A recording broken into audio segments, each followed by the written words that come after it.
You're now listening to Vices and Vultures, a podcast on cultures.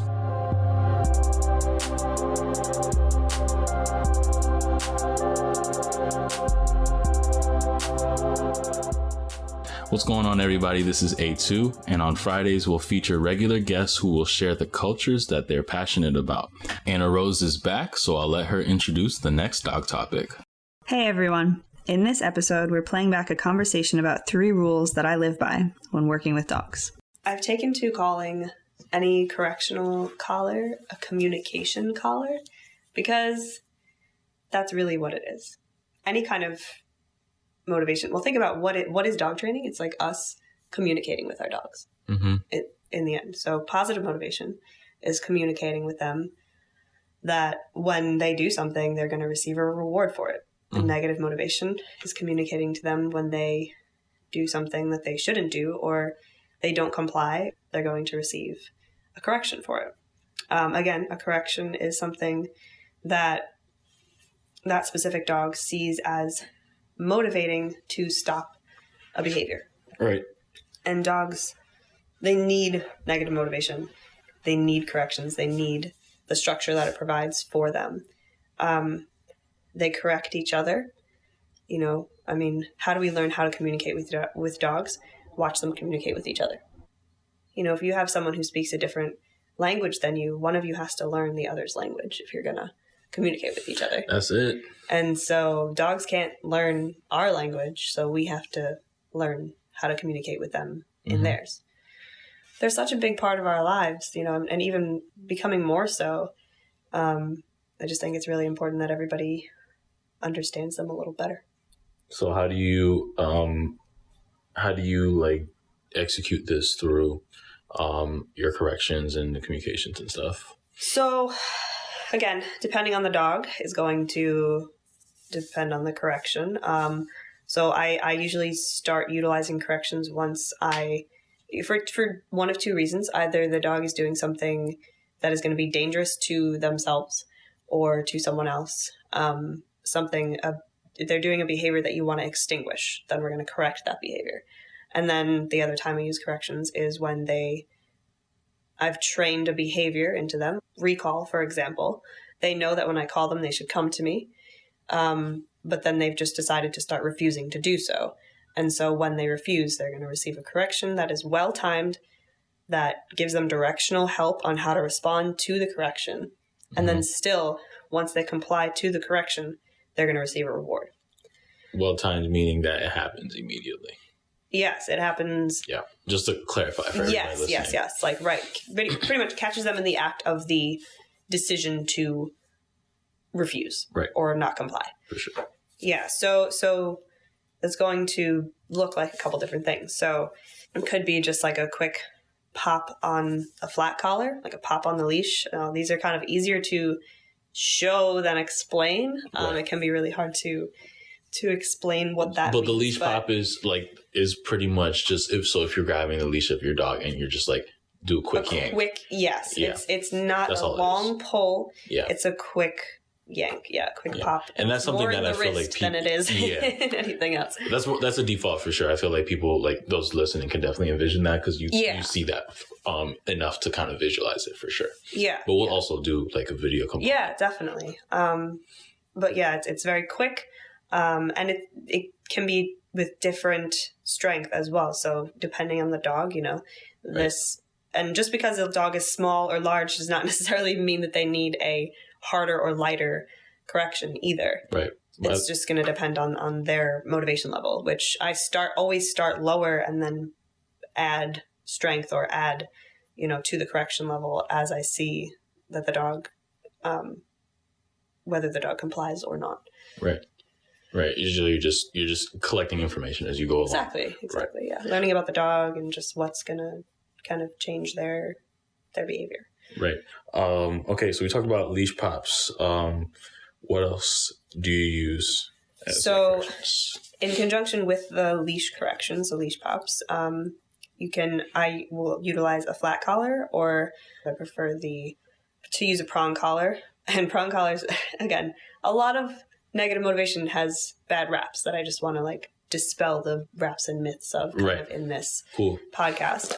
Prong collars are not spike collars. They don't have spikes. They don't have sharp edges. And there is only really one brand that I trust, and here's like a shameless plug for Hermsprenger brand, and they're German made. They're really well made. They're the only brand that I use and trust because I know that they're going to provide even pressure across the dog's whole neck rather than like sometimes with a flat collar. It can be like, depending on the breed of dog, you don't want to put too much pressure on their trachea with any dog, obviously, but like, I mean, dogs pull on their collars so hard, and like they're okay, depending, but it's bad. It is bad for their trachea to put that much pressure. Yeah, pulling on their collar. But with leash pops, it's very quick and rapid, so it's not the pressure on the trachea like it would be with pulling or anything. But then with prong collars, first of all they sit very high up on the dog's neck, like right behind their ears, right under their chin. That's proper placement, and they're supposed to be a little. Not tight, but it's supposed to like be snug. So that when the mechanism of it like tightens and loosens when you pop on the collar. And it can be used a couple different ways. You can utilize it with pressure, like holding a little bit of tension to get the dog to respond to the leash, pressure, so that when you hold a little bit of tension on the leash, when they move, the pressure releases. And you can also utilize leash pops as you would with the flat collar to move them in a certain direction. Again, always rewarding them once they're like moving with you, complying with you, once they've responded to the negative motivation in the way that you were trying to get them to do so. Okay. So there's all different stages of it as well. Okay. Again, like the beginning stages of utilizing negative motivation is a lot of teaching the dog how to respond to negative motivation. So for some dogs, they've like never worn a collar and never worn a leash. So even wearing a collar and leash is like, what's happening to my life right now? Mm-hmm. And so they just need to get desensitized and wear it more often and just get like, and maybe just wear the collar and be able to, and just be like feeding them treats while they're wearing it to just desensitize and be positively associated with a negative motivator. Because just because you have negative motivation doesn't mean you have to have negative association. So with that, prong collars are they're an awesome tool. Again, depending on the dog. Some dogs, I never utilize a prong collar, and some dogs it's like the best tool ever because they just really it really simulates how dogs would work with each other too, because it simulates another dog's corrective bite, just like a little corrective nip. So it's something that most dogs seem to quickly understand and respond to. And again, case by case. A lot of people will go ahead and fit their dog with a harness because their dog is pulling on their neck. And for one, dogs' necks are like incredibly strong. I mean, they willingly pull on their necks. So it's like, they're not like our necks are, I think, a lot more. They have an understanding of that too, right? Of their strengths, yeah. Oh, yeah. I mean, you watch dogs play. They grab at each other's necks and the skin on their necks, and like mother dogs pick up their puppies by the scruff, and obviously like their underside of their neck and throat is like a little more sensitive than the back of their neck. But still, you see a big dog especially, like pulling against their neck. It's like, how? Yeah. But I'm protecting my neck at all times. Exactly.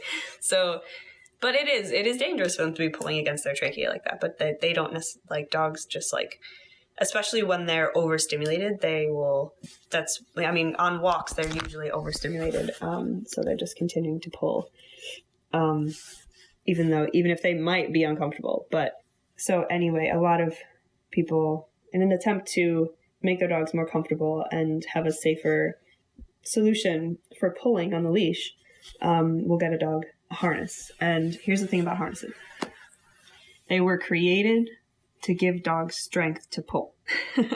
So they're not a solution for your dog to stop pulling on a walk. Sounded like a declaration. They were created for like huskies to pull sleds. You put a harness on a dog and they have the entire strength of their chest, neck, like underside, like their whole body strength to pull you and anything along with you. So it just gives them more strength to pull. Right. It kind of maximizes in a sense? Definitely, yeah. It maximizes their potential for pulling. So while it does, make it safer for them to pull, obviously, because they're using their entire body, it's not going to help you stop them from pulling on a walk. Right. So I usually stay away from harnesses unless I'm teaching a dog to pull. Right. Which you don't really tend to do. Right, but I mean, for something like if I was going to teach them to pull in a cart or like on a sled or whatever, like or to teach them in protection work or something like that. But that's a whole nother topic. So generally with obedience training, I stay away from harnesses. Because most people don't want their dog to pull on walks or, and a leash correction, generally most dogs don't care about a leash pop on a harness because again, that's the whole strength of their body is encompassed within the harness. So it doesn't mean anything to them to feel a little tug on a harness.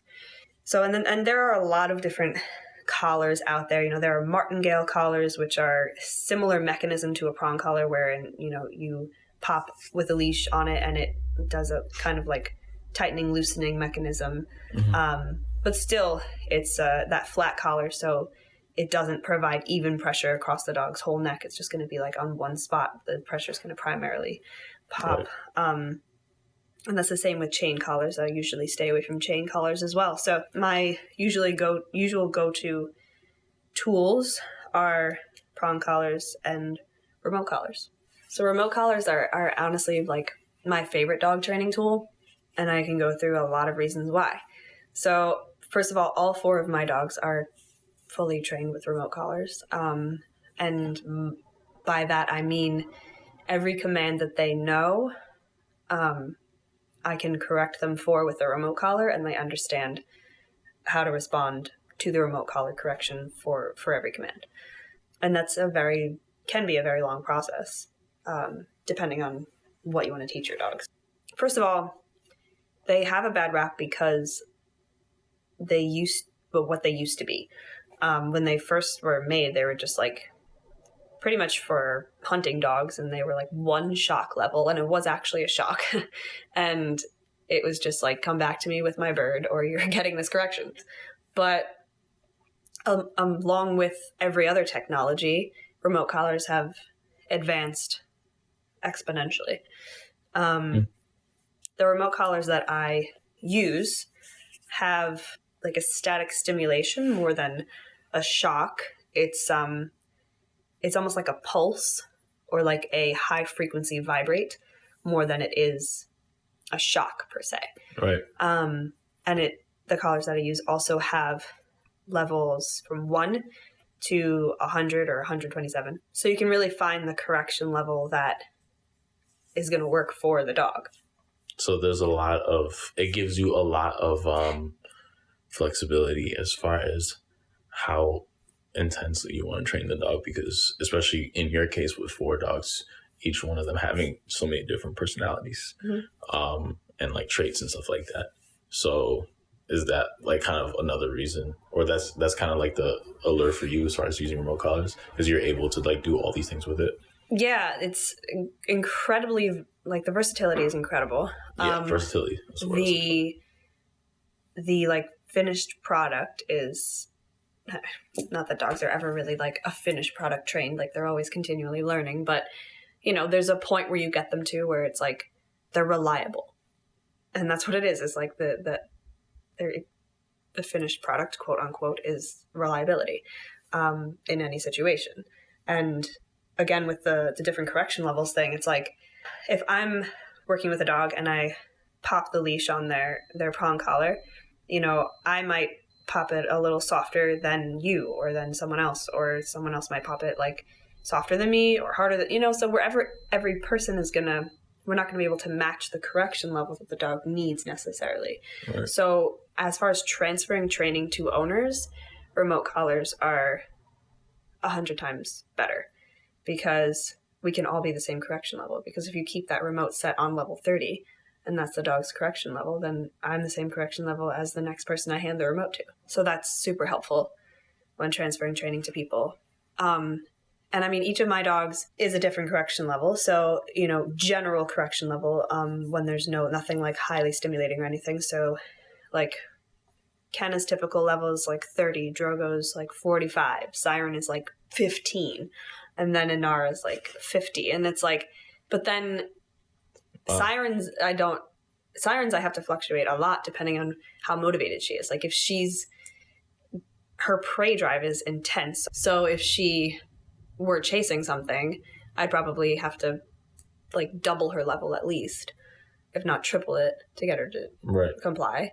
But she's also more compliant than, say, Drogo, who I know I'd have to like triple to quadruple his level when he was like chasing something. From the numbers that you had said earlier. Right, from the typical correction level, that like their working level. Yeah. Working level, and then like high stimulation situation level. So based on situation and everything, the level is going to fluctuate a little bit, but usually each dog has a typical working level that their collar's going to kind of stay on. And it's my job to figure that out for you, for your dog. So remote collars allow for really good timing with corrections as well. So, you could be with the remote collars that I use, you can be 3/4 mile, half a mile away from the dog and still correct them in the moment that they make a decision to act out a behavior.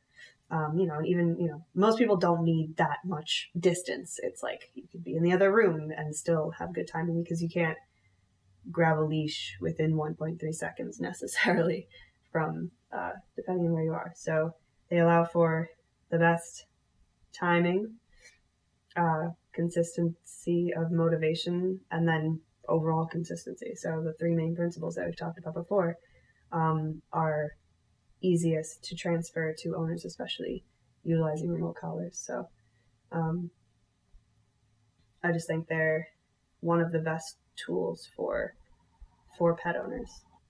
One, also because there's no quick fix for any training, but they're going to expedite the process, which most people want. Yeah. I can train a dog without using a remote collar for sure, but I'm going to have clearer communication and just overall better transfer to the owner, utilizing the tool that's going to be best for the dog. Yep. And it is, a tool. Any tool used incorrectly can get a bad rap or be detrimental. If you use like a hammer to hammer in a screw, that's not going to work. Right. If it's like you really could, and you could utilize any of like flat collars, anything incorrectly, and it could be detrimental. So yeah, it's really important to understand the tools that you're using and to do your research. Again, like I only use that one brand of prong collar, but there are definitely other brands out there, but they're not, the quality's not there. And then remote collars as well, I only use like 2 different brands, and there are so many out there that are different, but a lot of them have like bad timing, like they'll correct the dog 3 seconds later after you press the button, or they'll be inconsistent. They'll only correct they don't correct every time you press the button, or they die out right before the warranty or right after the warranty expires, or their correction levels are like, correction level is one of the things that's like the biggest thing with the collars that are just not quality. Is, so I've seen it a lot where even a lot of collars that are cheaper will even have like levels 1 to 100, but on level 1 the correction feels the same as like a level 15 on the collars that I use. Okay.